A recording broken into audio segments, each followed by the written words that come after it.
Pop on the intersectional social justice conveyor belt. How dare you? You took our future. Pop on the intersectional social justice conveyor belt. I can't breathe, man. Pop on the intersectional social justice conveyor belt. Allah Akbar. Gas the Jew. Pop on the intersectional social justice conveyor belt.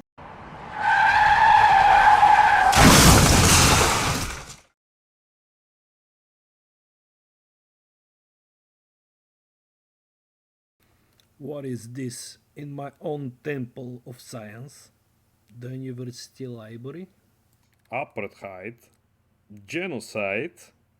Boycott Israel? Congratulations. Of all the imbeciles I have ever been forced to come in contact with, you, a dung-coated vagabond, have managed to arouse me.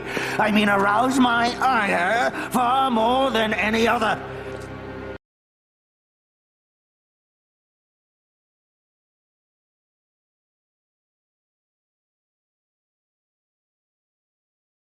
Let's see how Western liberal art colleges are doing, aka the ISIS League.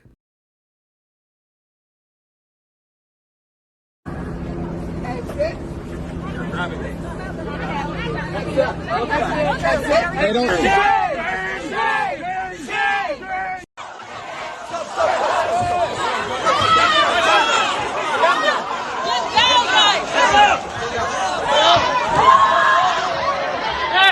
It's justified when people are occupied. Resistance is justified when people. Maybe some Habiba from South America, Brazil, could translate for us in the comments. Oi, gente, eu sou Laura, eu sou do Coletivo Juntos e hoje a gente está aqui na Praça João Cruz, no ato em defesa do povo palestino e contra o apartheid, genocídio e a limpeza étnica do Estado ilegítimo de Israel vem promovendo contra o povo palestino. Então é importante que a gente se mobilize, não só aqui no Brasil, mas a nível internacional, junto com pessoas do mundo todo que estão saindo na rua para protestar contra os crimes de guerra que Israel está cometendo e também para pressionar os governos para que eles cortem relações com Israel. E é isso aí, gente. Palestina livre!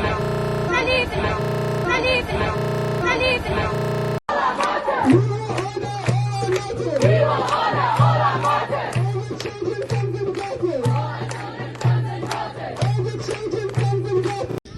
I'll ask again.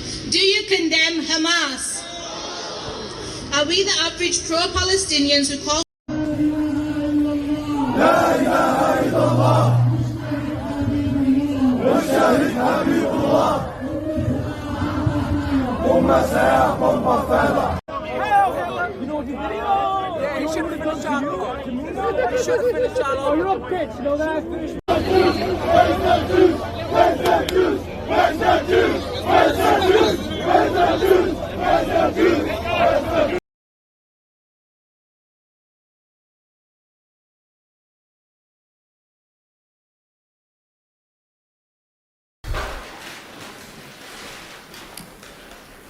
Look, I have really no problem if people want to express their freedoms.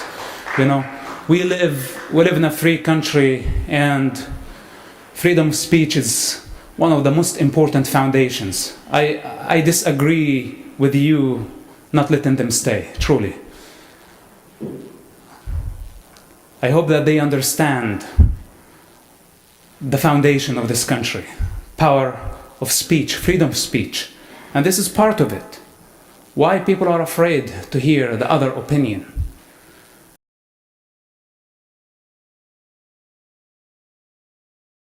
You know, I just told them, if you were in my shoes, if you had the same journey, would you come to the same conclusions? Why the fear? Why the fear to listen to someone, to a human being, to a spiritual being going through a physical experience? Any of us could be in that situation. Anyone. Even if it was an Israeli. And many times I challenged my Israeli friends, if they were born in Palestinian refugee camps, what would they be today? The Israeli defense minister at that time was asked, if you grew up in a Palestinian refugee camp, what would you be? He said, basically, I would be a terrorist. Because our environment shape who we are. Our environment shape our consciousness. Some of us get stuck in that state of consciousness, and some of us know how to evolve and how to grow and how to see a bigger picture. But this requires to give up things, to get out of our comfort zone and to hit the road towards the unknown. And this is the biggest fear, not only of Muslims and Jews and Christians and atheists. It's a human condition. All of us choose to stay in our comfort zone. I have my allegory of the sheep. The sheep thinks that the shepherd is their best friend. But practically, the shepherd is their worst enemy. Gives them food, water, and they just obey and follow. And this is a human condition. The majority of people need or feel the need for a leader. Even the leader is taking them to a complete destruction. If you look at the Palestinian and the Arab leaderships for many years, where they're taking the Muslim and Arab nations to destruction, and people don't have the power to stand for themselves, to think for themselves. And when they see a different truth, to say no. This is the problem in the Middle East.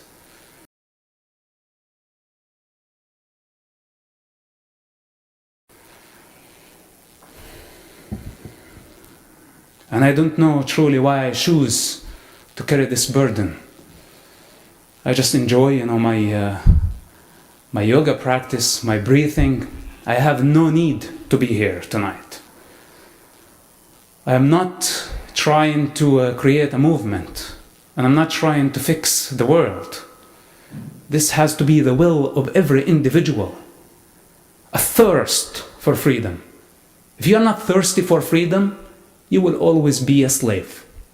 Whether if it was for a religion or for a corporate, different type of captivity, different type of slavery, but it's the same principle.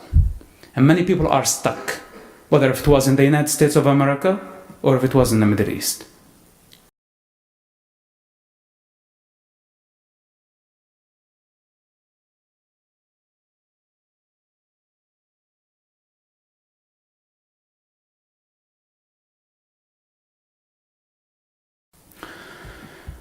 I go back to the topic. So growing up next to the cemetery, I was afraid of that place. It was scary and dark. One day, I saw a group of people going inside to bury a dead man. And I had the courage to go with everyone. I was little, the only boy with the crowd. They start burying the guy. For the first time, I see the face of a dead man. I was a little scared, but I was scared more when the imam is the Islamic religious person, start talking about what happens after everybody leaves. And this is a fundamental part of the Islamic belief, by the way. What's called torture in the grave.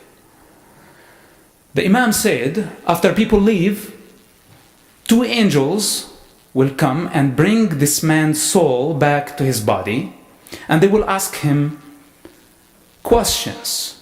The first question, who is your God? If he doesn't know the right answer, they will torture him. They will ask him again, who is your prophet? If he does not say, Muhammad is my prophet, they will torture him. Now I'm hearing those words. I start to think to myself, I never felt good about this place. And here we go. All this torture was taking place just next place to where I live. And I went back home. And I kept thinking about the torture. I wanted to investigate on my own and see what really happens. I asked my friends if they were willing to go back with me to the cemetery. They refused. I went back on my own, terrified, for the sake of truth. I was only 10 years old.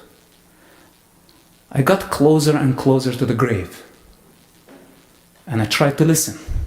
Finally, I found myself putting my ear on the soil, and I did not hear anything.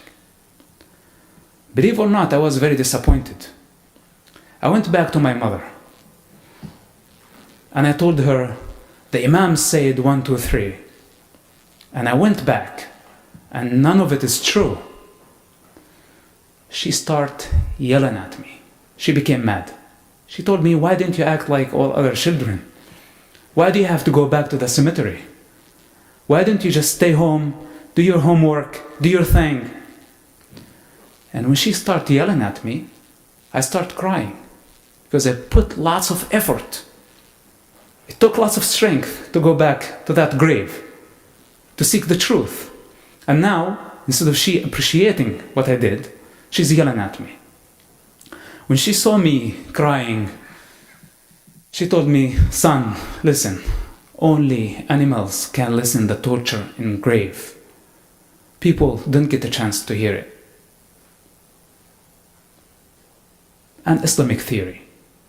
It's a fable, but everybody believes in it. Young and old. You will find a 70-year-old man standing there believing what the Imam is saying. For some reason, I had to go back. And this is my life. Going back, even if it has to go to the grave, to go through the experiment, to see the truth on my own. I don't believe in what people say. I don't believe in their theories. Their theories might sound good. Even the scientific ones. Once Earth was flat, and that's a scientific fact. And then Earth is a different shape, and that's also a scientific fact. Our minds are very limited, and our senses are very deceptive. And if we are looking for the truth, we need to go beyond the mind. And I'm sure you're still young. I'm young too. But all of us at some point will be able to see the truth, and that's not through the mind. Socrates, the greatest philosopher, in my opinion, and also agree with him, the Indian philosophers, the known ones and the unknown ones, all agree at the limitation of the human mind. The allegory of the cave, describing a bunch of people in a cave looking at a shadow, thinking that it's the truth. How many people are out there believing in theories, looking at shapes and shadows, and they think that this is true? Like those Islamic extremists beheading people for the sake of a theory. Creation of a limited human mind.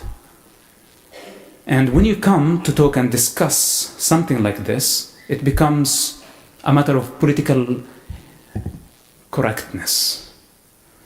And the cycle of violence keeps going on and on.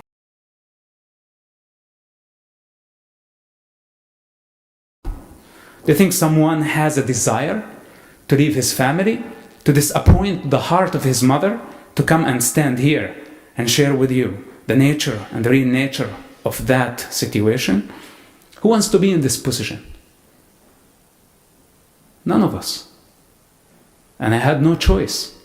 But when you witness violence at its worst, suicide bombing attacks that Hamas carried, imagine now a suicide bomber going into a bus or a market, blowing himself up, killing all type of people, not only Israeli people. Americans were killed in the Hebrew University, Palestinians were killed, Israeli Arabs were killed, Christians, Muslims, all type of people. Suicide bomber does not go into a bus and say, hey everybody, give me your IDs before I blow myself up. He just blow himself up. First of all, killing himself.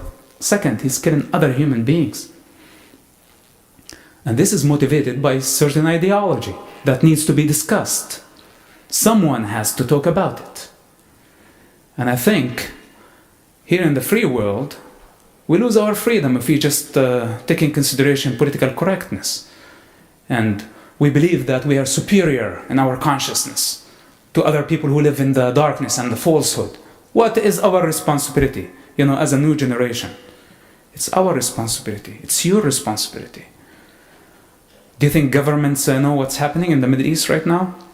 Do you think that the United States government knows how to deal with the Islamic State or any other government? We need to create not a movement, not a political party. We need to create awareness. If we don't have awareness of what's going on, the violence will spread and it will go everywhere. It's already happening. At the age of 17, I hated the state of Israel. And if any of you were in my shoes, you would come to the same conclusion. Palestinians, Israelis, people who live in that cycle or endless cycle of violence, they have enough reasons to justify violence. Everybody has their own reasons. I myself spent in Israeli prisons 27 months. I was tortured, beaten almost to death. I was put in a small chair for a long time. Night after night and after night without sleep. Listening to very loud music. My father was arrested when I was only 10 years old. I had to take responsibility for my family. And I had to go through the suffering with my mother, side by side. I understand suffering. I understand how much Palestinian people suffer on a checkpoint. How many innocent people were killed. I see the pictures that come in from Gaza Strip. I'm not blinded. But my truth is not limited to a political propaganda. I understand the reality in Gaza. I understand what led to the death of children. Because I understand the motives of the leaderships, whether if it was Hamas or Fatah or Islamic Jihad or any other Palestinian faction. And I cannot be emotional about the situation. We as human beings, if we get stuck in a state of consciousness that calibrates in the falsehood of revenge and shame and guilt and fear, we will never find the light. We will always be in a prison. Forgiveness, tolerance, and conditional love are the higher paths. But they require some sacrifice. They require strength. Many people go through traumas in their lives, and Palestinian people go through hell.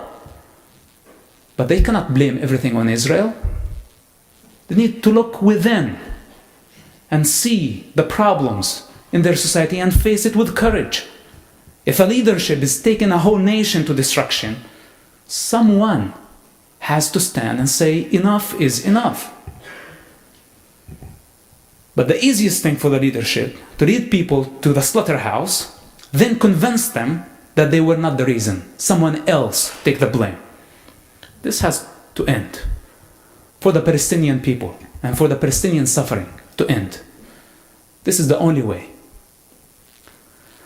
Now, at the age of 17, I had enough reasons. Personal, ideological, political, national, and many other reasons to hate the state of Israel.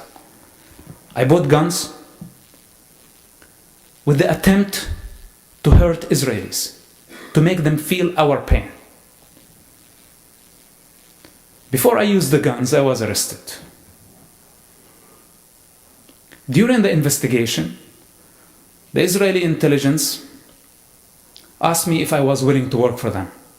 They ask everybody. I agreed. And my motive was not to serve the state of Israel. My motive was to take revenge. My motive was to manipulate them so they release me from prison and give information for Hamas movement. And this is why I agreed to work for Israel. That was my first motive. That was my first level of consciousness working for the Israeli intelligence. Revenge. And again, I had enough reasons. They took my father, they said we bring him back in 5 minutes. They brought him back a year and a half later. My mother's tears, I remember very well. My friends who were shot, I remember them. The settlers who shot at me when I was only 11 or 12 years old, and I fell in an open grave, trying to kill me, I still remember that. I understand the suffering of our people. And this is why I was motivated to take revenge.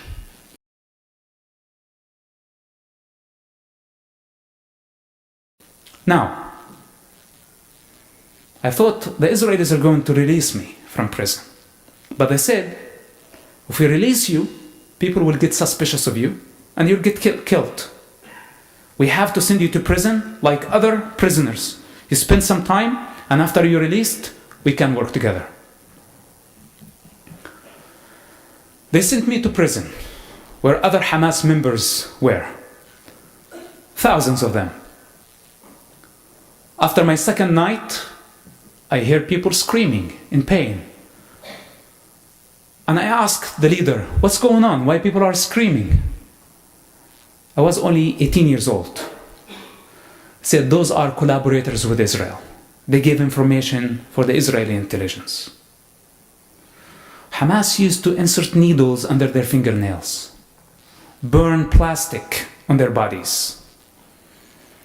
16 people were killed during the time when I was in prison, and hundreds were tortured. They used to bring a prisoner, put him under this amount of pressure, physical and mental pressure, and tell him, who is your network? Who recruited you? Who else worked for the Israeli intelligence? And they would start mentioning names. One prisoner would mention 100 names that they are network, the Israeli spy network. Everybody knows everybody in the Israeli intelligence. This is what Hamas thought. And this is how they tortured hundreds of people. Now, for me, growing up in a house of leadership, my father raised us to think like leaders, not like soldiers. My father used to sit on the dinner table telling me, listen, if I get killed for the sake of Hamas, for the sake of Islam, you take care of your mother and you accept that. I will be in heaven and I will be waiting for you. And he used to make me cry.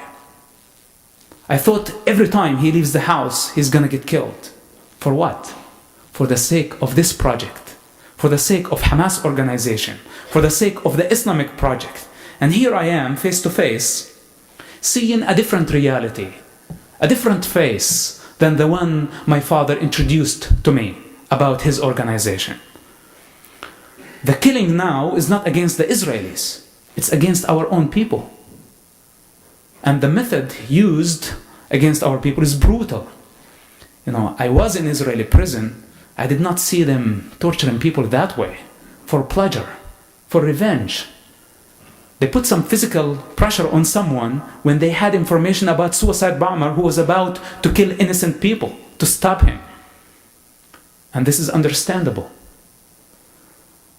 But to torture people that way, that was not acceptable. I start to ask myself this question. Hamas is trying to destroy the state of Israel, to build an Islamic state on the rubble of the state of Israel. This is their aim, this is their goal. And this is not a secret. I start to imagine, what if Hamas achieved their goal at some point of destroying the democratic state of Israel, and they built an Islamic state on its rubble? Are they going to torture our people the same way? Is this their claim of emancipating and liberating our people? Is this the justice? I prefer the Israeli justice in this case. Why the need for a Palestinian state if we want to kill each other? And that's our goal. And this is when I start questioning the nature of my father's organization for the first time. But I was profiting from my father's organization. It's our business. It's our reputation. Like, a son for a mafia boss who's driving nice luxury cars. They don't want to question the reality of their parents and what they do. All they want to do, just live in their comfort and take advantage. And in my situation, I was like a prince. People praised me everywhere I went. And I was protected. Why would I question the business of my father that is bringing me glory? Why would I care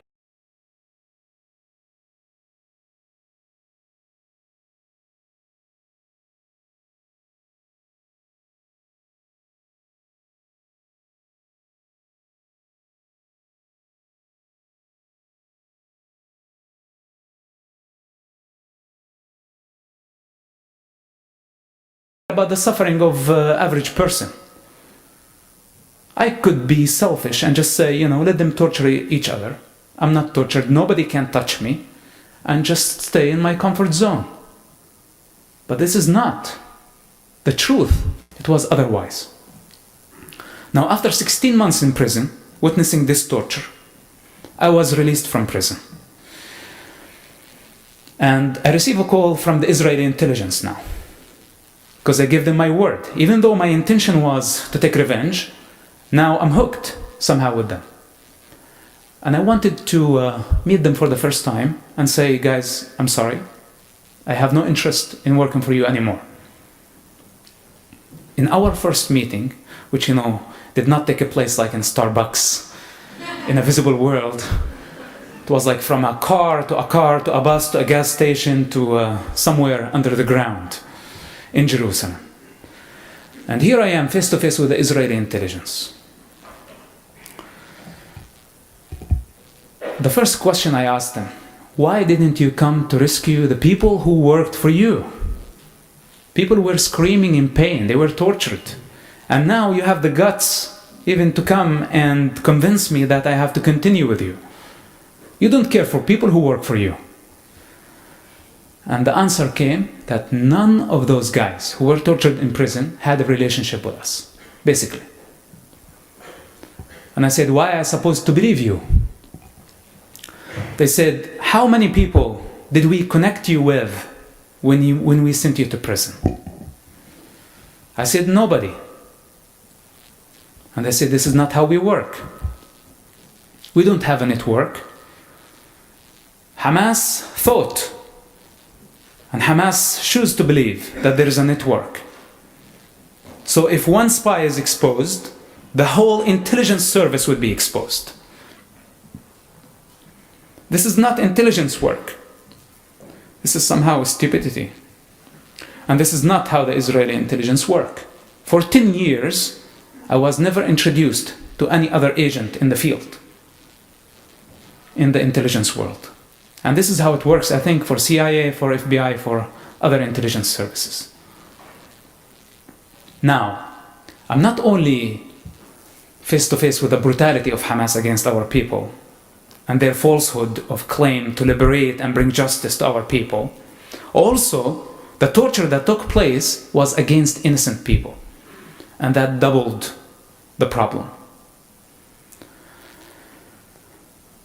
And now I hear the truth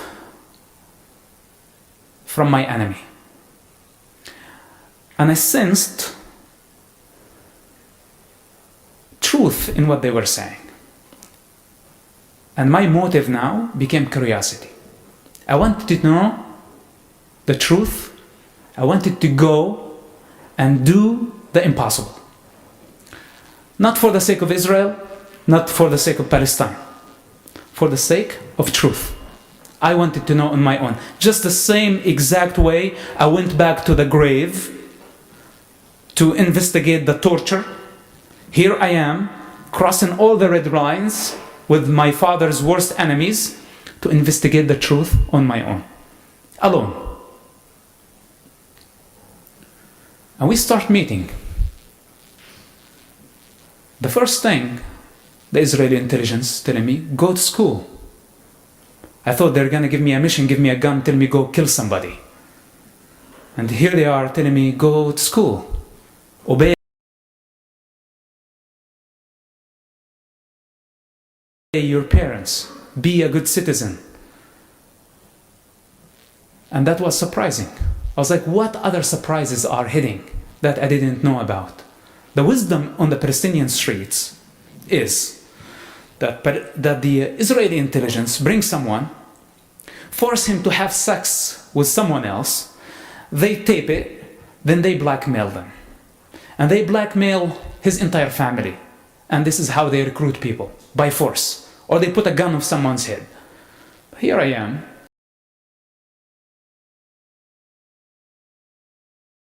I had the freedom to go home. I was not asked to do anything harmful to anything. And I start to understand the law and order of a democratic system. Nobody is above the law in a democracy. And if someone is caught breaking the law, there is punishment. And this is why we see the Israeli Prime Minister persecuted, for example. But we don't see this in the Arab countries, in the Muslim countries, unfortunately. The media covered the event live, and everybody believed that I was wanted by the Israeli intelligence.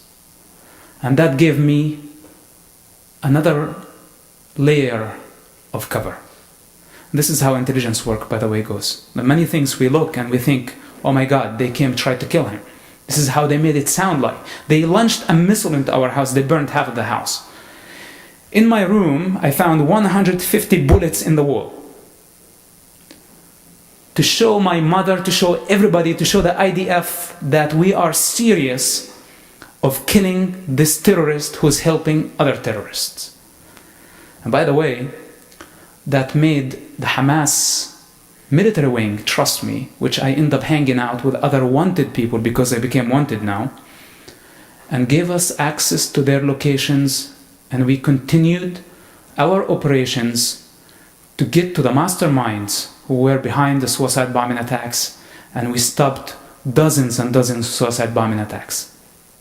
That's not only my duty, it was the duty of a team. I took part of it. I consider that I did nothing.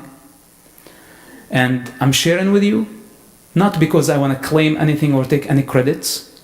I'm sharing with you to show you the difference from the place where I started, the level of consciousness that calibrated in falsehood, that was seeking revenge, to a higher level of consciousness that cares for the life even of a terrorist, even of the animal. By the way, at some point, I used to eat animal, and today I don't eat animal. And sometimes I would be in the jungle, and those mosquitoes, it's like they give me a very hard time, and I cannot even kill a mosquito. So I ask myself, what is this? What type of evolution is this?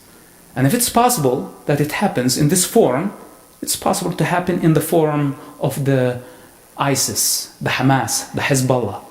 This does not mean that we sleep and we don't fight.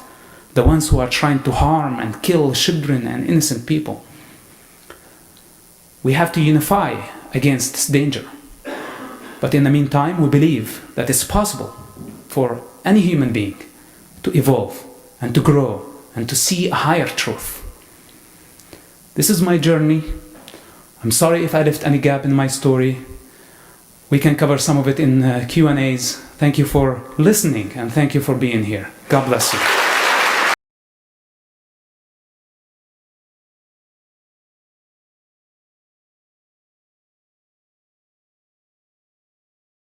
First, we start with a WOKE officer, an academic possibly with tenure.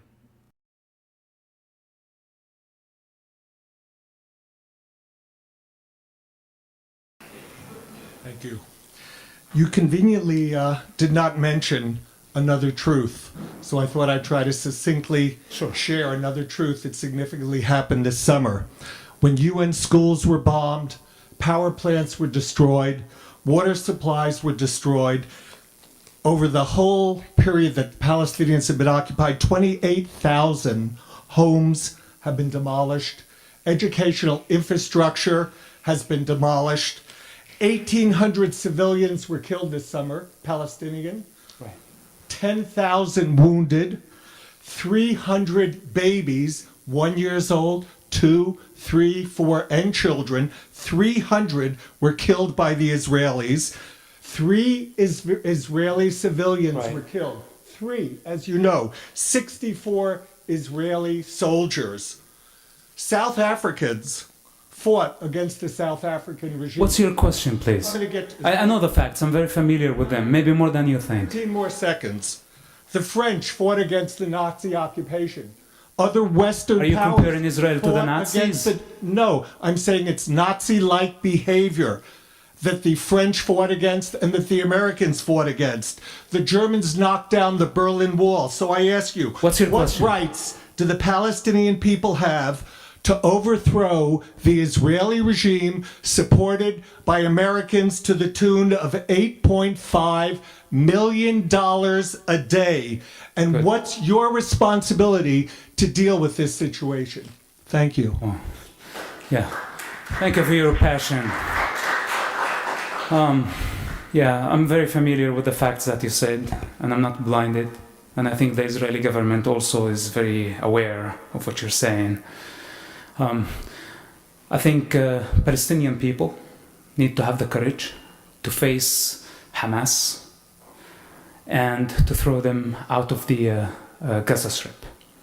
When Hamas people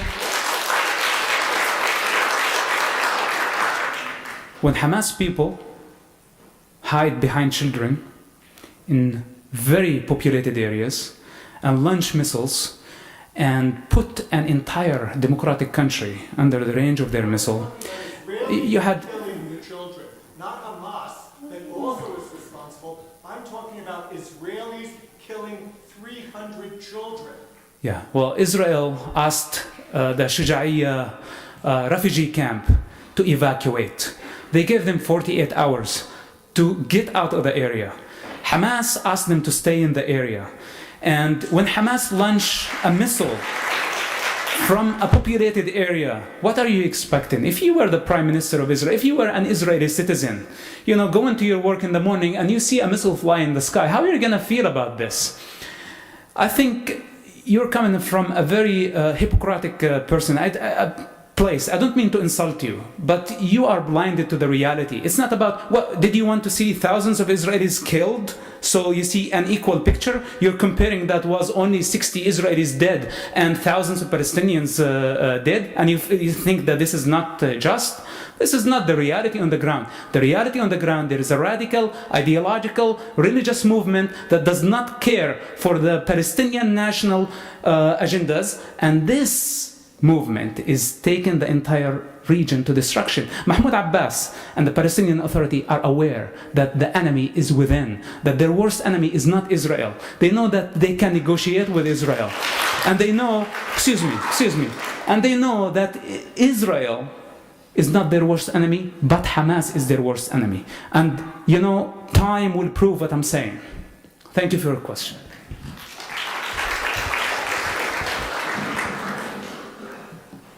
Woke Trooper number 1.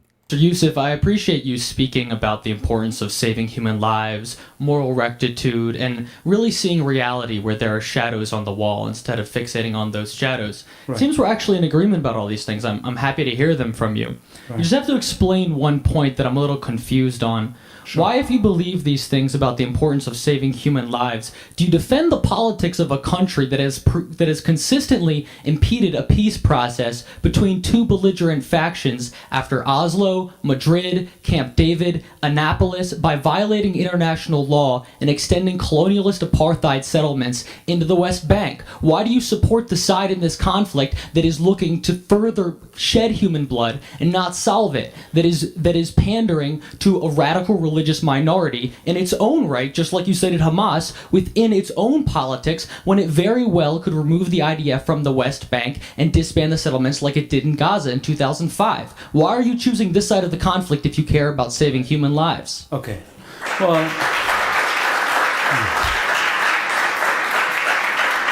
You know, first of all, I'm not choosing sides here. You know, By working for the Shin Bet, you're not choosing sides? Working for the Shin Bet was for the higher interests of humanity. It was not for a political party. And the human interest of humanity is saving human lives. And I was very clear that we did not only save Israeli lives. If you can go back to the records and find how many Arabs, how many Muslims, how many Americans were killed in Hamas suicide bombing attacks, then you will understand that the mission of the Israeli government as a democracy was not to save Israeli lives only. Your life could be in danger if you were in a bus in Tel Aviv or Jerusalem. You would have been a target yourself. I grew up in the West Bank. Before 1967, you know, when the Arabs came to try to destroy the state of Israel and throw it in the sea, to make it food for the fish, Israel had nothing to do with the West Bank. The West Bank is a result of an aggression against the state of Israel, an attempt to destroy the state of Israel. And this is why we have the 1967 situation. For 60 years, the leaderships in the Palestinian territories and the Arab countries, unfortunately, they did not try to build a Palestinian state. Israel was willing to give back that land to the Arabs and to the Palestinians. But their attempt was to destroy the state of Israel, and this is the source of the problem. If their attempt was to build a Palestinian state, there would have been a Palestinian state by now. But for 60 years, they tried to destroy the state of Israel, and now they're coming after 60 years trying to build a Palestinian state. This is why we have a problem. Israel withdrew from Gaza Strip. What do we have today in Gaza Strip? We have Hamas building tunnels, putting children and women as shields, and causing the death of thousands of people, inviting Israel for a war that Israel does not like, to a muddy and bloody field. Is this what you want to see in the West Bank? I think it would be a big mistake giving Palestinians a state in the West Bank before they approve that they're capable of controlling the mob on the ground. Mahmoud Abbas does not have authority on the ground. Hamas has the authority. Hamas is not a national organization. Hamas is a terrorist, religious, ideological organization. First of all, we need to see the strength of the Palestinian Authority withdrawing Hamas and taking over the street and showing a perfect democratic responsibility and system. After that, I think it would be a good idea to give Palestinians a Palestinian state. I've got to correct you on one point. You see that the Palestinians in the West Bank. It's not a debate. You ask your question and I answer. You're talking about looking away from shadows on the wall. Right. But you're saying you're not recognizing that Israel violated the very UN resolution that gave it statehood by currently imposing colonial settlements in the West Bank. And you're saying that the Palestinians were first not to want their state. Israel violated the. You know, I'm not here to say who's first and who's second. I don't know how you interpret the Treaty of Westphalia. You asked me about my personal opinion. I think it's a big mistake giving any Palestinian leadership any piece of land with open borders when we see the danger of ISIS. Do you know where ISIS, you know how far it is from the borders? When we see the rise of the Muslim Brotherhood in Jordan, when we see the situation in Syria, when we see the situation in Egypt, and we go and tell Mahmoud Abbas, the weak Mahmoud Abbas, who does not have control over his own people, tell him, okay, here's a free border, do whatever you want to do. Nobody will accept this, and I think if Israel accepts this, I will be the first to oppose. Thank you for your question. Hi. Woke Trooper number 2. Thank you for speaking. You spoke very beautifully, and I appreciated the metaphor about the sheep and the shepherd describing people who blindly follow their leadership. You can quote me if you like. Okay, I will. But so I'll ask, do you agree that we can apply this metaphor to the American citizenry, politicians, and news media who continue to refuse to acknowledge and confront the injustice and violence perpetrated against innocent Palestinian civilians by the State of Israel?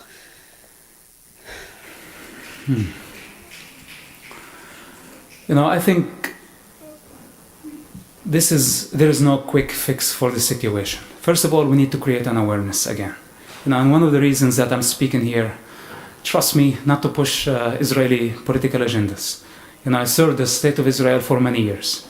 And when I was facing deportation in this country, where was the State of Israel? They weren't there for me. And I almost was deported to death. But I did not give up on Israel. Not because of any reason except I believe in the Israeli model. That region does not see real model of democracy. And you know, Israel is not only a political system. When we think about the Jewish nation, the Holocaust, what they had to go through, what they sacrificed, the light, the values. Look at how many filmmakers, artists, writers, thinkers, scientists, how much this nation gave the world. And I find it impossible, you know, to be surrounded by all those enemies who are trying to destroy it just for being a Jewish state. And I know the motives and I know the mentality of the people. I support Israel because it's a democratic state. And I think the first thing American people need to do, you as a new generation, you need to understand, you need to choose. There are two models. The Islamic State model and a democratic model in the region. I'm not saying Israeli or Egyptian. You have to choose. Israel is fighting on behalf of the Western world against radicalism, against the Islamic extremism. And if Israel fails in this fight, who's going to do it? Are you going to do it? Are you going to go to Iraq? Are you going to go back to Egypt tomorrow when the Muslim Brotherhood took over? My question is, do you agree that in the spirit of taking the covers off of our eyes and not following blindly what our leaders have to say, that we should push as American citizens for more transparency in the news media, for more transparency from our government, and in order to let ourselves be truly educated, to gain a real understanding of the violence perpetrated against the Palestinian people by the Israeli It's state. not against the Palestinian people. It's the leaderships of the Palestinian. Just this summer, 2,200 Palestinian civilians were killed. You know, the United States of America killed hundreds of thousands of Iraqis. You know, the Syrian regime is killing hundreds of thousands of people. And I agree that you know, war is ugly. You need. I tell you what you need to do. You need to face reality. War is ugly. If you invite people to do war, don't expect, that's going to be peaceful. Hamas invited Israel for a war. They need to deal with the consequences. War is ugly. There's blood. It's as simple as that. I'm in complete agreement with you.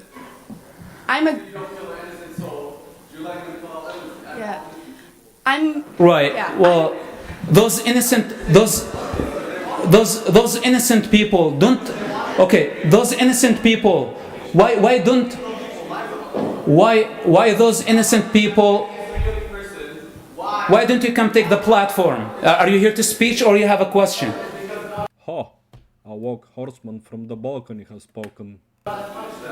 What is it? What is it? Why didn't you go to Gaza and fight on behalf of Hamas? Why are you here? Why didn't you go to Gaza? Why? Yeah, go protect those children. If you care for them, why didn't you go and live their miserable life and carry their pain? What do you know about the Palestinian pain? What do you know about the Palestinian children? Silence is better. Silence for you is better because you're speaking of not truth. Answer my question. So you don't believe? Okay,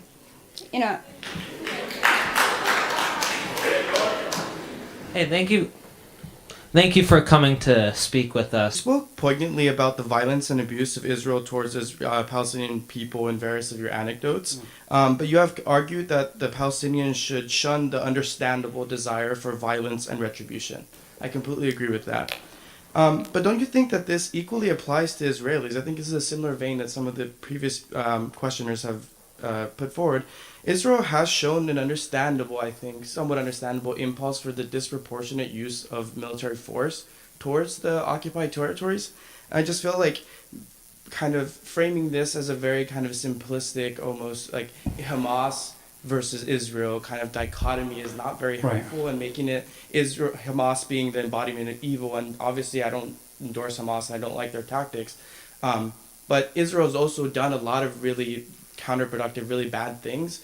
And I think that kind of having a more nuanced view where you apply the same standard to both sides, or maybe even a higher standard to Israel, given that it's in fact a state, is I think more productive. And I just don't feel like I'm getting that from you. Okay, let me give you this fact. History did not start, just yesterday or a year ago. If you look at the Palestinian-Israeli conflict, and you look at the wars between Arabs and Israelis, you're going to find that 89% of the wars were initiated by the Arabs against Israel. And Israel was defending itself in the majority of the time. And that's by itself, I think, should be enough. But if you want me to extend, I'm happy to do that. The clash between Palestinians and Israelis is not a clash between two political systems. There's two different values. A country that believes in certain values, and by the way, Israel, in my opinion, I have been here in the United States now for about 8 years, and I know the reality in Israel, I know the system, I know the decision makers there, and what the country stands for, its values. It's no different than the United States of America, just to be honest with you. It's just a small America, but in a different region.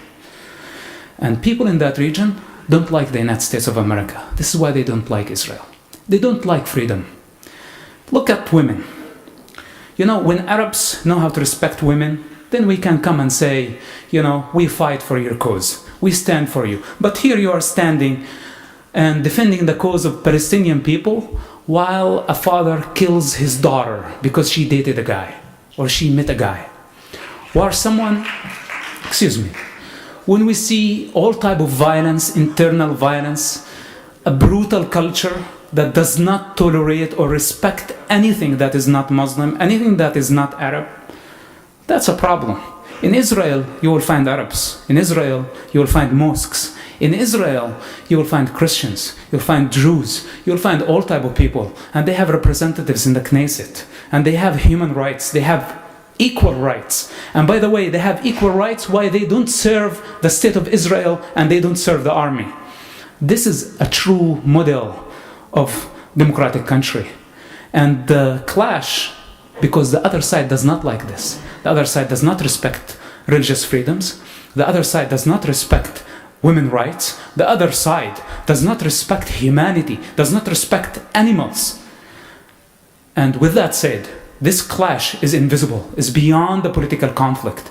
And I'm telling you, what Israel is facing does not want to face. And I hope that at some point, people will come to realize this. Can I just have a quick follow-up? That's enough, thank you, because I think we have a couple more questions and I'm kind of done here. Hello, hi.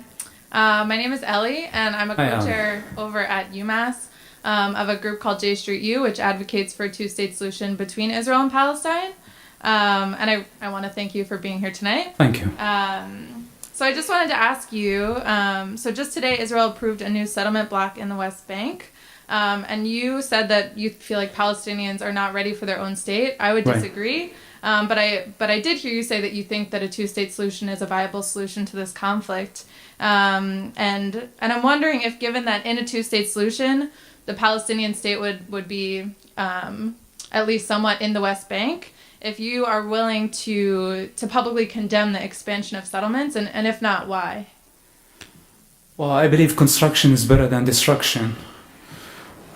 Those settlements, by the way, that considered settlements are not settlements, they're cities. People were born there. It's their home. And I think this is a new reality that Arabs and Muslims and Palestinians need to accept. For the Palestinians, you know, if they want really a state, the majority of Jordan is Palestinians. About 2/3 of the population are Palestinians, just for your information. So you don't support a Palestinian state? I support, you know, it's like Gaza can go with Egypt and part of the West Bank can go with Jordan, and the solution will be perfect. Why Palestinians want their own? We have 22 models of Arab countries, and we see how they treat women, we see how they treat human beings, we see how they treat animals, and I think I prefer to see Israeli construction in that land better than any other thing. Thank you. This is what I think. Hi, I'm Elizabeth. No lie. Okay. You just said that I'm defending a lie. And you know... You're defending an enemy. Okay, sure. You should be defending the innocent and the truth. Okay, good. You shouldn't be with one person. You should be with all the people. Good. Are you done? Yeah, I'm done. Thank you. This is your perception. And this is your perceptual ability. If I am defending a lie, well, thank you for being respectful. Apparently you asked a question and you're not even interested in the answer. Well, everybody, thank you so much for being here. I apologize on behalf of my friends, my enemies, for creating this state of controversy. Again, this is the reality in our world. I think we have to face it with courage. There are going to be situations like this. This is not a division. I think this is healthy. This is where people can come together, discuss things, talk. It's better than bombing each other. And I hope that you and him and she, everybody will go together and create a new reality. Thank you. Love you all. God bless you.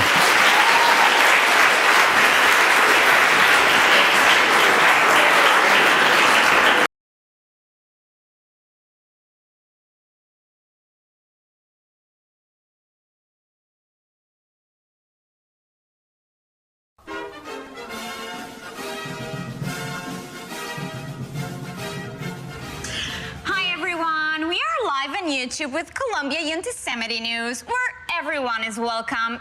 LGBTQH. H? Hamas.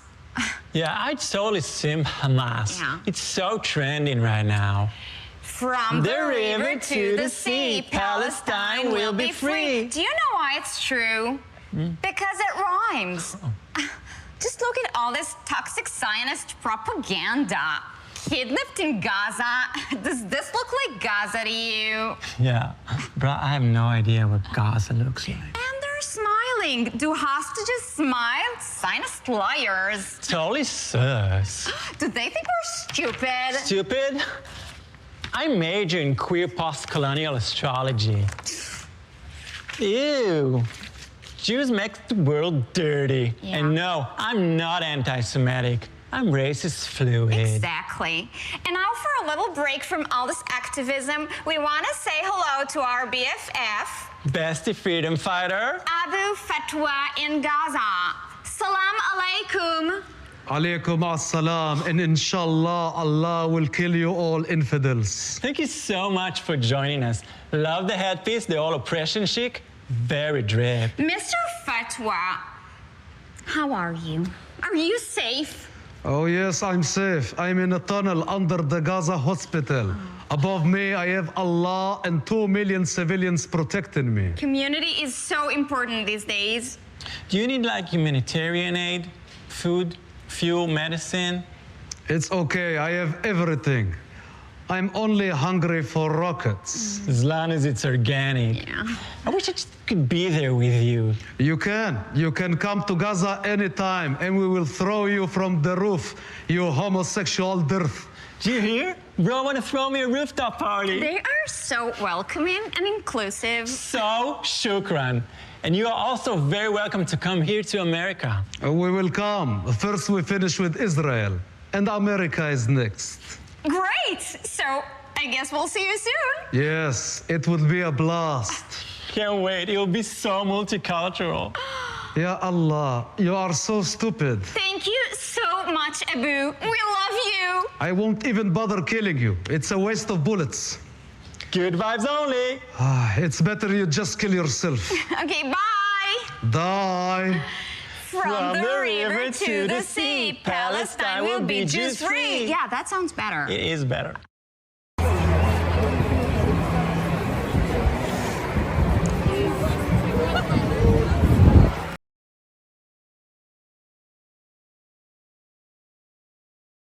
And I also want to say, and that's basically towards the entire world, especially the Western world, like Europe, US, to all the LGBTQI community, I'm an ally. Israel is an ally. We host in Tel Aviv one of the biggest pride parades in the world. The fact that there are people from that community that are stating free Palestine means that they don't know a single clue about the conflict. They are not here for justice. They are here to turn you into a neo-Marxist.